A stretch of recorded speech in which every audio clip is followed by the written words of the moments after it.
Salam alaikum, bonjour tout le monde. Donc prenez la page 33, on va faire l'exercice pratiqué sur la page 33. Donc on va faire, avant de commencer, on va faire un rappel sur Microsoft Excel, donc le deuxième logiciel sur lequel on a travaillé. Donc pour réaliser ce travail, deuxième travail, donc premièrement, on va ouvrir une nouvelle page Excel.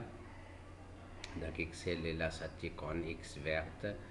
Donc lorsque vous cliquez sur cet X, vous avez une page qui est ouverte. Donc voilà, une nouvelle page qui est ouverte. Et on va faire une petite révision sur comment élargir les colonnes, c'est-à-dire comment modifier la largeur des colonnes, modifier la hauteur des lignes, comment tracer un tableau.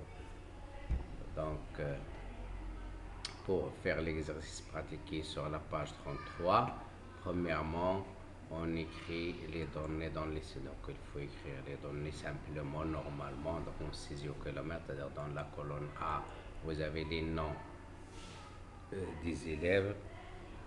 Dans la colonne B, vous avez les prénoms. Dans la colonne C, vous avez donc la classe, le niveau. Donc, lorsqu'on a écrit, maintenant, on va procéder à la mise en page. Premièrement, donc pour élargir les colonnes, donc toujours il faut poser le curseur entre, c'est-à-dire sur le séparateur qui est entre les entêtes des colonnes, c'est-à-dire entre A et B par exemple pour élargir A. Donc je clique ici comme ça et je glisse la souris. Donc je peux cliquer, glisser la souris, voilà, entre les. Donc il faut toujours poser le curseur sur le séparateur qui est entre les entêtes des colonnes pour élargir une colonne. Voilà. Pour les lignes aussi, entre, donc sur le numéro de ligne, vous allez entre deux lignes, vous avez le séparateur qui est entre les deux lignes, 1 et 2. Je pose le curseur et je glisse la souris. Voilà. Je glisse la souris. Donc comme ça pour élargir donc la hauteur des lignes, c'est à modifier la hauteur des lignes. Sinon, je peux sélectionner, je clique. Donc pour avoir la même hauteur pour toutes les lignes, je clique sur le numéro 1 et je glisse la souris sans lâcher le bouton. Voilà, j'ai sélectionné toutes les lignes et je vais poser le curseur entre 1 et 2 ou entre 2 et 3. Après, je glisse et j'aurai toutes les lignes, elles ont la même hauteur. La même chose pour les colonnes. Je clique sur la colonne A, c'est-à-dire l'entête A, et je glisse la souris pour sélectionner un nombre de colonnes. Après, je vais cliquer entre, c'est-à-dire le séparateur qui est entre les entêtes des colonnes, entre A ou B, entre A et B ou entre B et C, ainsi de suite. Je glisse un peu comme ça. Et vous avez les colonnes, elles ont la même largeur. Donc, je peux sélectionner maintenant de la colonne A jusqu'à C et de la ligne 1 jusqu'à la ligne 9. Voilà, j'ai sélectionné le tableau que je vais tracer. Après, je clique sur cet icône pour tracer les bordures. Voilà, toutes les bordures. Voilà, j'ai mon tableau qui est tracé. Donc, pour la taille, vous avez ici dans le groupe police, la taille des écritures. Donc, je peux agrandir la taille ici. Voilà, donc je peux choisir 20 ou 20 comme ça. Je peux changer la couleur de l'écriture ici. Voilà, je peux changer la couleur de l'écriture. Je peux changer la couleur de fond des cellules. Voilà les couleurs de fond.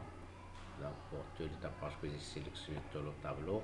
Vous avez ici gras, italique, souligné. Donc pour souligner un titre, pour écrire en italique et pour écrire en gras. Donc maintenant, je vais procéder aux couleurs. Donc je sélectionne la première ligne. Je vais choisir la couleur de fond verte. Voilà. Et je vais choisir la couleur de l'écriture. Ici, je vais choisir la couleur jaune, comme ça, les couleurs de l'écriture. Et je vais cliquer sur gras pour que l'écriture soit gras. Après, ici, vous avez l'alignement. Donc, pour aligner au milieu, je clique sur centrer horizontalement et verticalement. Donc, je peux centrer horizontalement et verticalement ici. Maintenant, pour écrire cette phrase sur plusieurs lignes, il faut cocher renvoyer à la ligne automatiquement. Regardez, lorsque je coche on renvoie à la ligne automatiquement, vous avez la phrase qui est divisée, c'est-à-dire lorsqu'il arrive à la fin de la cellule, je vais agrandir cette ligne, voilà. Donc, mais pour écrire, c'est-à-dire pour transformer cette phrase manuellement, c'est-à-dire pour diviser une phrase ou une ligne en deux lignes ou trois lignes, donc il faut cliquer entre, par exemple, je vais cliquer entre nom et T. Après, j'appuie en même temps sur la touche Alt qui est sur le clavier Alt et Entrée. Alt, Entrée. Voilà. Voilà, le dire il est revenu à la ligne. Aussi entre D et l'élève, je vais cliquer entre D et l'élève. Et c'est voilà, je mets le curseur. Après, je vais appuyer en même temps sur la touche Alt et Entrée. Et vous avez donc l'élève qui est revenu à la ligne. Voilà, maintenant j'ai écrit cette phrase sur trois lignes. Le nom de l'élève est écrit sur trois lignes. Maintenant, je vais sélectionner la colonne des noms. Voilà, seulement la partie où il y a les noms. Je vais dans l'accueil. Ici, le fond, on a la couleur bleue. Voilà, cette couleur. La deuxième, je sélectionne pour les prénoms. Et vous avez cette couleur. Okay. Et pour la dernière, pour le classe, je sélectionne et je vais mettre cette couleur là. Après, je vais changer la couleur de l'écriture. Je vais la couleur blanche. La couleur blanche. Après, je vais centrer au milieu, horizontalement et verticalement. Voilà. Donc maintenant, on a réalisé le premier travail. La première modification et on va passer au deuxième modèle. Donc, passer à la deuxième modification, on va voir la page. Donc, vous avez ici le premier travail, voilà.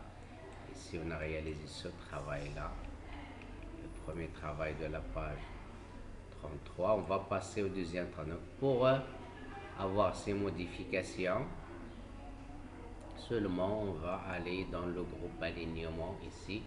Dans le groupe alignement, vous avez ici ce qu'on appelle lanceur de boîte de dialogue. Donc pour changer l'alignement de cette écriture, donc je vais élargir cette ligne, je vais sélectionner la première ligne, comme ça, et je vais aller dans, je clique sur le lanceur de boîte de dialogue, comme ça, et vous avez ici l'aiguille qui vous permet de changer le sens, d'orienter cette orientation de l'écriture. Je clique sur ce point pour avoir, donc on a orienté 45 degrés, donc on a orienté l'écriture à 45 degrés. Voilà, lorsque je vous clique comme ça, vous avez donc le travail, voilà. Donc, voilà. Donc j'ai orienté le texte de la première ligne en 45 degrés. Donc je sélectionne la première ligne, je clique sur le lanceur de boîte de dialogue et vous avez ici une aiguille qui vous permet de voir donc, le sens de l'écriture. Donc pour voir changer le sens de l'écriture, on dit on a orienté ce texte. Donc on a orienté le texte de la première ligne. Voilà, je clique sur OK, vous avez l'orientation de texte. Voilà, j'ai passé au deuxième travail. Je vais enregistrer, c'est comme Microsoft Word. C'est comme Microsoft Word. Je vais enregistrer. Voilà. Donc, voilà, donc je vous demande si vous avez un ordinateur, essayez de réaliser ce travail, sinon essayez seulement de visualiser cette vidéo. Donc on va voir prochainement comment on peut réaliser ce travail dans la salle informatique. On va voir des séances, Inch'Allah. Donc à la prochaine fois, voilà.